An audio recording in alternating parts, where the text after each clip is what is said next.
Hello everybody, another slightly shorter video today talking about the difference between the Lamborghini Gallardo and the Audi R8. In the last installment we discussed engines and the differences between the 5-litre Lamborghini unit and the 5.2 Audi. Today we're looking underneath the skin, quite literally in fact. We're going to pop inside and speak to Ricky Elder, the man who knows pretty much everything there is to know about these cars, and see just a few of the ways in which these are not actually the same as these.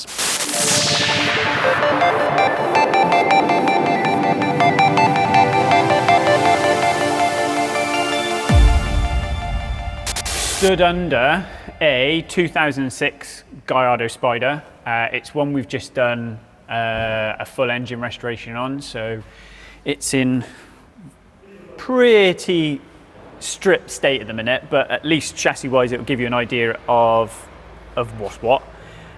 So this is the same from a 2003 to an 08 SL, a pre-LP, so a 5 litre, so it's a 5 litre car. Ignore the front bumper because he's done a front facelift on it. We've got an R8 V10 Gen 1 next door, or on the ramp next to us, so we can jump back and forth, show you some differences. The main thing to look at is the rear transmission carrier. That's the first thing. So anyone who says a Gallardo is the same as an R8, they start to share similarities, or they start to share technology as time moves on, but this early one, the pre-LP, is a car in its own right. So the rear frame's different, the lower arms are different, the front lower arms are different, drive shafts, prop, we know the engine's different. I would say the closest part shared across the two is the L140 transmission on the floor. So up until the Gen 1 ended in 2015, when you could still get manuals in them, that gearbox was used. That's called an L140. It's made by Graziano. Arda's old nails, that box. It is good. Just change your oil regular. Takes 4 litres of oil. It'll cost you 100 quid, but we do more gearbox rebuilds than we do engine rebuilds because people don't change the oil in them. Tanks live under here, so you get the front passenger driver seat, the bulkhead, and the tanks sit in behind. They're plastic on our R8 and LP, they're metal on pre-LPs. So again, completely different fuel system. It's a port injection, not a DI, so how the fuel pumps work, how the lift pumps work, the fuel filters, all completely different.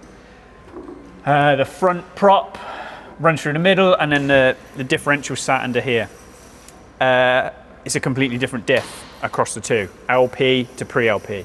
This one's even got a temperature sensor in it, so it warns you if the front diff gets too hot. And they can cause problems, you just get a warning on the dash.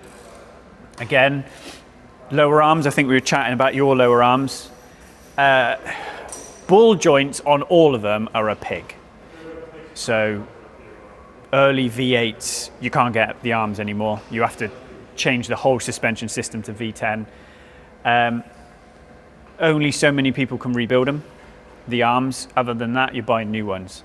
So the suspension geometry across the two is completely different. The suspension pickup is completely different.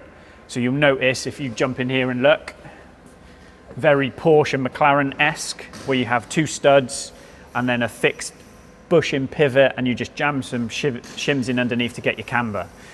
When we jump across to the other one, I'll show you, the adjustment is different. Steering, again, rack's completely different. How the pump is mounted is similar, but you just can't compare them. When you get to LP, they're pretty much the same frame. So if we start at the back of the V10, you can instantly see, look, how it transitions off the rear frame rail and transitions down to the lower frame rail. How that ties in is completely different. How the gearbox mounts is different. And then here's the biggest thing you start to notice is now look, you've got eccentric bolts to mount the arms, but you've got these twin takeoff points on lower arms and top arms. And again, plastic fuel tanks live up under these. So you can even start to see, look, when you get underneath, let me move some straight away. you can even start to see how the underside looks different. So this is how an LP would look when you get it on a ramp.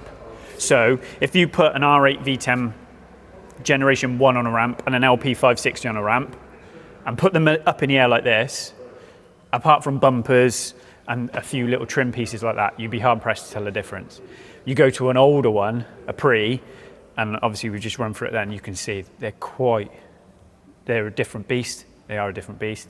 If you've got a Hurricane and a Gen 2 R8 on a ramp, and again took bumpers off, they're the same. That's a different level again. That's more like Golf S3, Seat Leon, Octavia. They are under what you see and touch, same car, 100%. But even down to gearbox on this.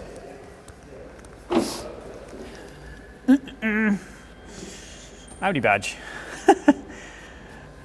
So they were sharing technology long before the LP started. That's why you jump in the Gallardos and your switches look like they're from an A3 and your sat nav looks like it's from an A3. So yeah, they're again, these are the pre-LP is in its own little bubble, a little bit more Lambo, harder to get not harder to get parts for, but if it's got a 420 number or an 079 number, I can walk to Audi and get that part. So when it's on a pre-LP, we get quite a lot. Oil filters, service items, drain screws, suspension. You can go to Audi, you can get the parts. These, you get them from Lambo. So they're a lot more bespoke in their own right. Oh yeah, we noticed that, didn't we? So these are, what do we measure out? Yeah, 90mm shorter. So we figured that out today, or you mentioned it. So I have no idea where, but as it's a completely different platform, I don't know, we'll have to do some digging into that, see where it is. Work out where it is. So there we go, another little video for you today. I hope you've enjoyed it. There will be more content on this theme coming soon. So if you have any specific questions for myself or for Ricky, get them down below and we will make sure to do another video following those up in the near future. For now, thanks for watching. Bye-bye.